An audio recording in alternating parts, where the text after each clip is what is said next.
Hey everyone. In this video, I'm going to show you how to reset your Chrome Remote Desktop PIN. Let's get into it. First, open the Remote Desktop website. Open your web browser and go to the official Chrome Remote Desktop page. Look for the section that says Remote Access to see your list of connected devices. This page is the control center for your sharing. It prepares your screen so you can see which computer needs a new code.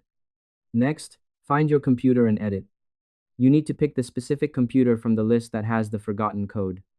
Look for the name of your computer in the list and click on the small pencil icon next to it. This will open a small box where you can change your details.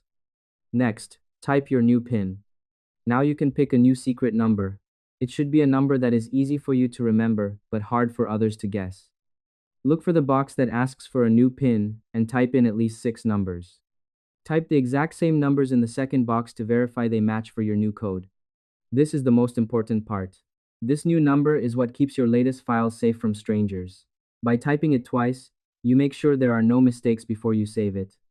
Click the Save or Update button at the bottom of the box. And that's it. I hope this helped you out and I see you in the next one.